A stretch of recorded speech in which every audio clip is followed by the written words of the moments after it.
Hello everyone, welcome back to our channel.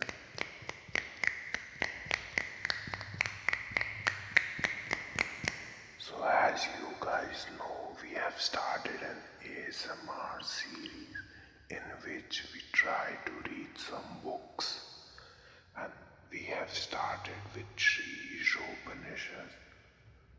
So today I am going to read its first mantra, and it goes like Ishavasyamidam sarvam yat kincha jagatyam jagat tena taktena bhujangita magrita kasya svidhanam. Translation: everything animate or inanimate that is within the universe is controlled and owned by the Lord. One should therefore accept only those things necessary for himself, which are set aside as his quota, and one should not accept other things, knowing well to whom they belong. Purport: Vedic knowledge is invaluable because it comes down through the perfect disciplic succession of spiritual masters, beginning with the Lord Himself, since He spoke the first word of Vedic knowledge. The source of this knowledge is transcendental.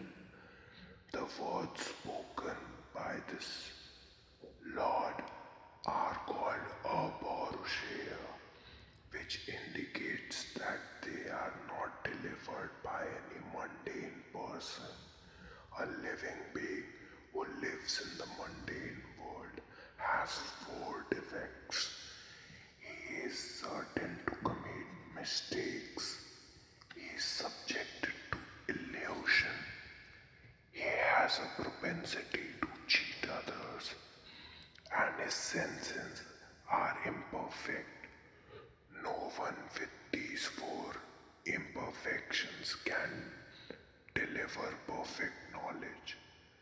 The Vedas are not produced by such an imperfect creature.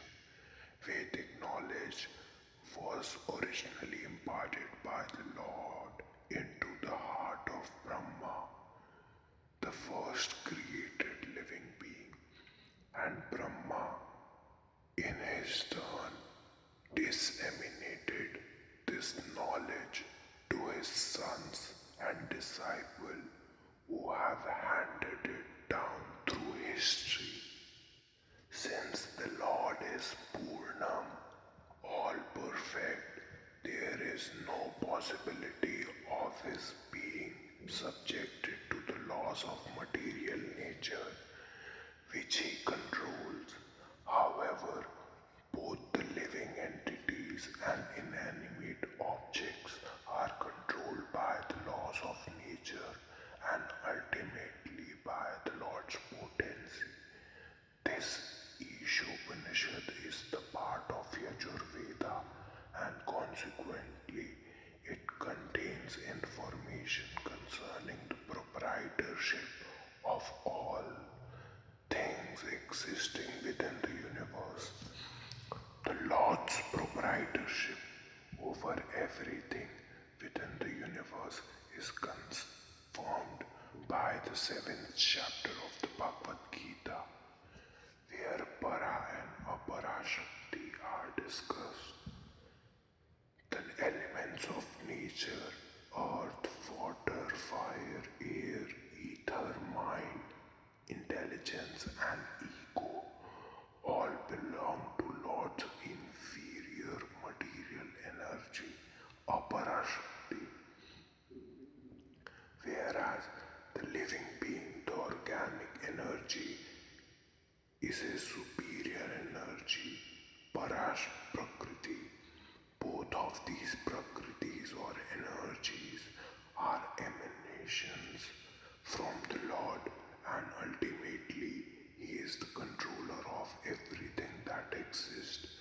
There is nothing in this universe that does not belong to either the para or the apara prakriti. Therefore, everything in the property of the Supreme Being, because the Supreme Being, the absolute personality of Godhead, is complete person. He has complete and perfect intelligence to adjust everything by means of his different potencies. The Supreme Being is often compared to a fire, and everything organic and inorganic is compared to the heat and light of that fire. Just as fire distributes energy in the form of heat and light, the Lord displays his energy in different ways. He thus remains the ultimate controller, sustainer, and dictator of everything. He is the possessor of all the potencies, the knower of everything, and the benefactor of everyone.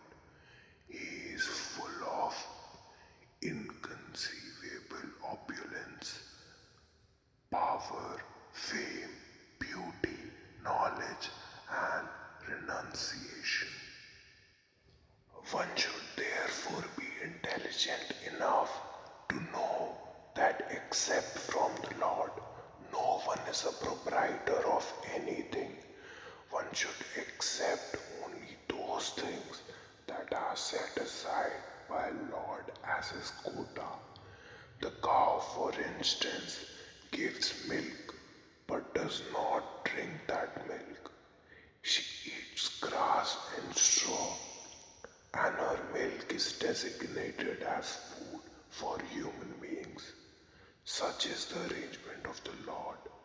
Thus, we should be satisfied with those things he has kindly set aside for us, and we should always consider to whom those things we possess actually belong.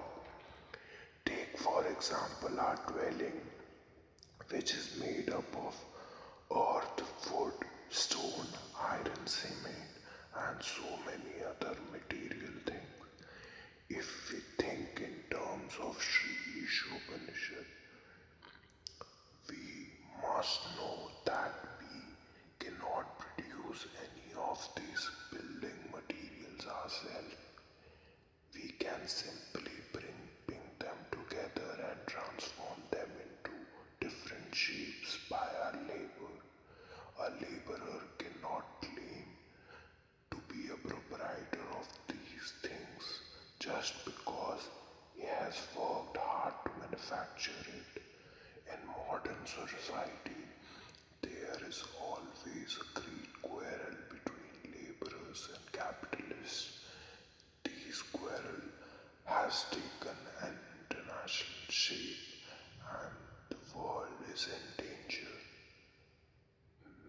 Men face one another in enmity and snarl like cats and dogs.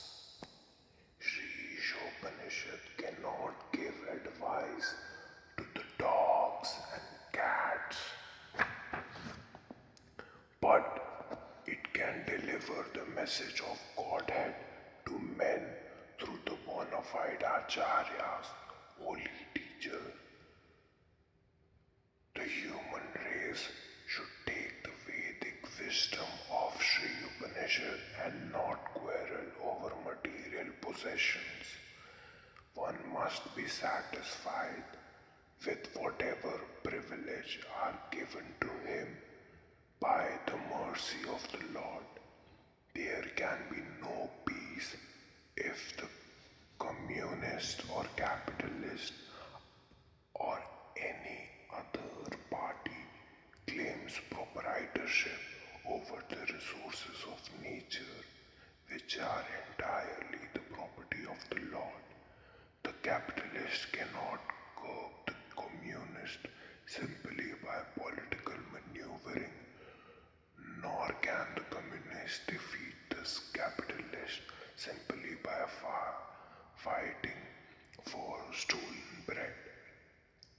If they do not recognize the proprietorship of the Supreme Personality of Godhead, all the property they claim to be their own is stolen. Consequently, they will be liable to the punishment by the law of nature. Nuclear bombs are in the hands of both communists and capitalists, and if both do not recognize the proprietorship of the Supreme Lord, it is certain that these bombs will ultimately ruin both parties. Thus, in order to save themselves and bring peace in the world, both parties must follow the instructions of Shri Ishopanishad. Human beings are not meant to quarrel like cats and dogs. They must be intelligent enough to realize the importance and aim of human life.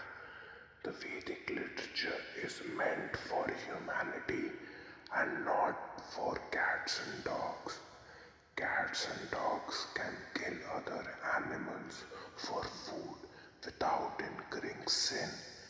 But if a man kills an animal for the satisfaction of his uncontrolled taste buds, he is responsible for breaking the law of nature. Consequently, he must be punished. The standard of life for human being cannot be applied to animals. The tiger that does not eat rice and wheat or drink cow's milk because he has been given food in the shape of animal flesh. Among the many animals and birds, some are vegetarian and others are carnivorous, but none of them transgress the law of nature, which have been ordained by the will of the Lord. Animals, birds, reptiles, and other lower life forms strictly adhere to the laws of nature. Therefore, there is no question of sin for them, nor are the Vedic instructions meant for them. Human life alone is the life responsible. It is wrong, however, to think that simply by becoming a vegetarian one can avoid transgressing the laws of nature. Vegetables also have life, and while it is nature's law that one living being is meant to feed on another, for human beings the point is to recognize the Supreme Lord. Thus, one should not be proud of being a strict vegetarian.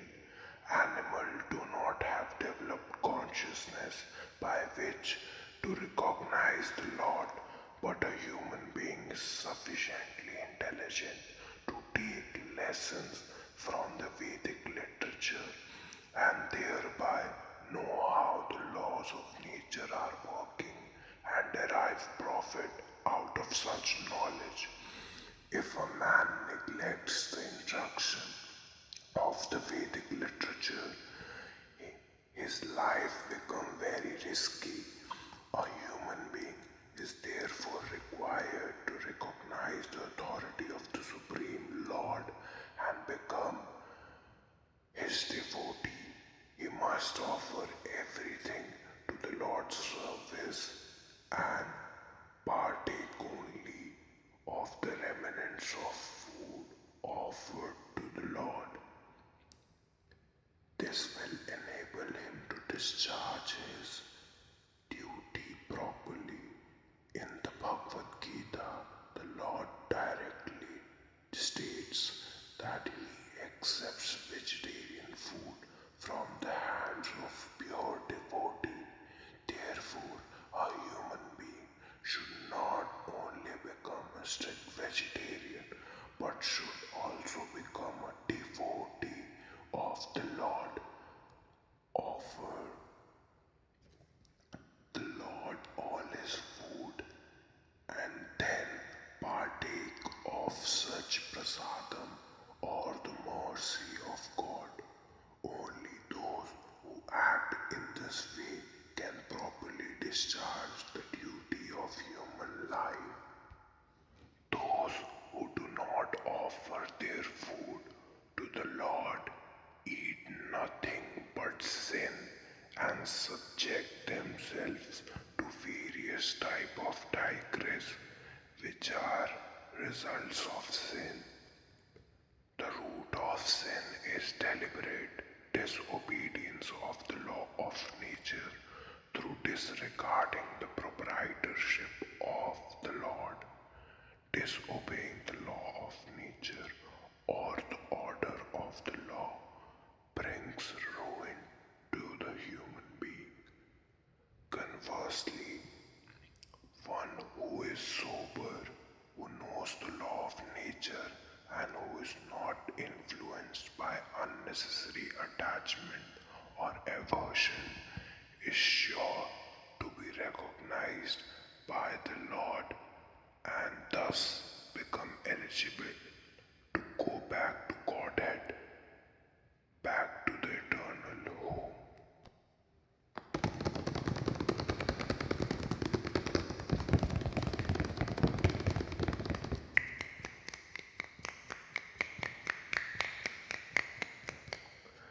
Thank you so much for staying connected to this series and to this channel. And I'm really sorry if I mispronounced or misread any word. And I'll try to correct all these mistakes. Hare Krishna. Thank you so much.